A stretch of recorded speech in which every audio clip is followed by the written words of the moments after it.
Hello my dear students and welcome back to our channel excellent learning point. तो बच्चों, आज की इस वीडियो में हम क्लास 10th का वर्कशीट नंबर 48 डिस्कस करने जा रहे हैं। ये बच्चों हमारी एसएसटी की वर्कशीट है और आज हमारा जो टॉपिक है वो क्या है, लोकतंत्र के परिणाम।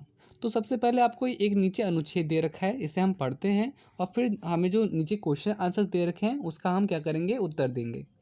तो लिखा हुआ है, कोई भी समाज अपने विभिन्न समूह के बीच टकराव और विभाजनों को पूरी तरह स्थायी रूप से ख़त्म नहीं कर सकता। तो बच्चों, विभाजन या टकराव तो हम ख़त्म नहीं कर सकते। मतलब कि सबकी जात पात जो होती है सबकी अलग अलग होती है, हम उसको सबको ये नहीं कह सकते कि भाई अपनी जात भूल जाओ, अपना धर्म भूल जाओ। ठीक है, हम वो चीज़ तो ख़त्म नहीं कर सकते, बट हम क्या कर सकते हैं बच्चों, तो लिखा हुआ है पर हम अंतरों व विभेदों का आदर कर सकते हैं। बट बच्चों हम क्या कर सकते हैं, हम एक दूसरे के धर्म का आदर कर सकते हैं। ठीक है, आदर करना सीख सकते हैं और इनके बीच मिलजुल कर सामंजस्य बैठाने का तरीका विकसित कर सकते हैं। तो बच्चों, एक दूसरे के धर्म का आदर करना और मिलजुल कर एक साथ रहने का मतलब कि ये सारी चीज़ें हम क्या कर सकते हैं, सीख सकते हैं, किस तरह से हम इसे बढ़ा सकें। ठीक है, इसमें लोकतंत्र सबसे अच्छी तरीके से काम करता है। तो जैसे कि बच्चों आपको पता है लोकतंत्र क्या होता है बच्चों, लोकतंत्र में भेदभाव, किसी भी तरह का भेदभाव जात का हो, धर्म का हो, नहीं देखा जाता। ठीक है, सबको समान अधिकार होता है लोकतंत्र में। ठीक है, सबके सबके लिए रूल सेम होता है, चाहे वो कोई किसी भी धर्म का हो। गैर लोकतांत्रिक व्यवस्थाएं आमतौर पर अपने अंदरूनी सामाजिक मतभेदों से आंखें फेर लेती है या उन्हें ताकत से दबाने की कोशिश करती है। बच्चों, जो गैर लोकतांत्रिक या तानाशाही होती है वो क्या होती है, वो दूसरे के धर्मों को क्या करती है, अपने अपने जो उनके पास जो ताकत होती है उससे क्या करती है, उन्हें दबाने की कोशिश करती है। लेकिन हमें यह याद रखना होगा कि ऐसे परिणाम हासिल करने के लिए लोकतांत्रिक व्यवस्थाओं को स्वयं ही दो शर्तों को पूरा करना होगा।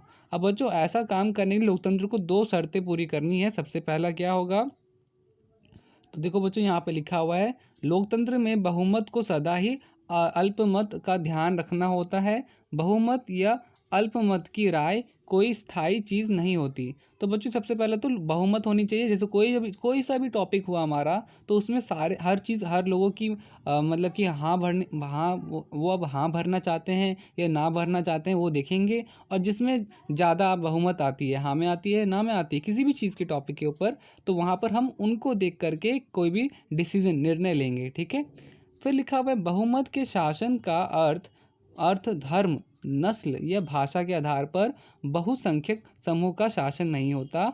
बहुमत का अर्थ है हर फैसले का चुनाव में अलग अलग लोगों और समूह से बहुमत का निर्माण करते हैं।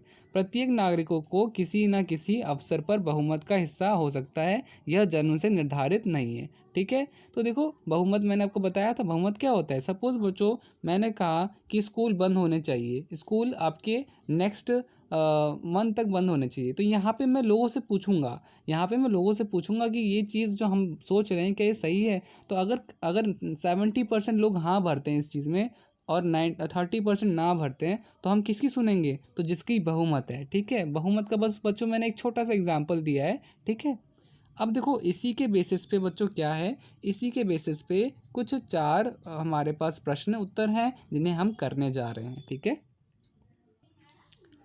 तो बच्चों देखो यहाँ पे आपका प्रश्न एक है, लोकतंत्र टकराव को कैसे बेहतर तरीके से सुलझाया जा सकता है, कुछ उदाहरण देकर दो, कुछ उदाहरण बताइए या दो। ठीक है, तो देखो यहाँ पर क्या होगा, आपके पास उत्तर क्या होगा, लोकतांत्रिक शासन व्यवस्था टकराव की स्थिति में दो पक्षों के मध्य सामंजस्य बिठाकर समाज में दोनों को समानता दिला सकती है, जिसे लिंग भेद या जाति भेद या शिक्षा के मुद्दों पर लोकतंत्र में कई नियम बनाए जाते हैं। लोकतंत्र में सभी का मत लेकर निर्णय बहुमत के आधार पर किए जाते हैं। तो बच्चों ये हम कर सकते हैं। सबसे पहला तो क्या करना है, तो किसी भी तरह का निर्णय लेने से पहले हम क्या करेंगे, सबका मत लेंगे, सभी का क्या लेंगे, मत लेंगे, और फिर जाके बहुमत के आधार पर क्या करेंगे, निर्णय लेंगे। ठीक है, और बच्चों किस मुद्दों पे, तो लिंग भेद, जाति भेद, शिक्षा के मुद्दों पर लोकतंत्र में कई नियम बनाए जाते हैं। ये हो सकता है। और आपका दूसरा क्या था बच्चों, पक्षों के बीच सामंजस्य बिठाकर समाज में दोनों की समानता दिला सकते हैं। तो ये हो गया बच्चों आपका पहले का उत्तर। ये मैंने 3 पॉइंट्स आपको पैराग्राफ के थ्रू करवा दिया।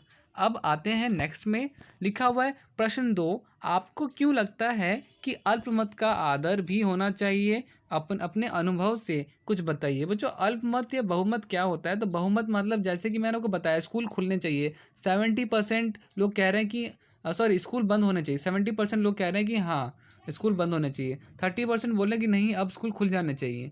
तो यहाँ पर इसको कहेंगे बहुमत और इसको कम वाले को क्या कहेंगे? अल्पमत।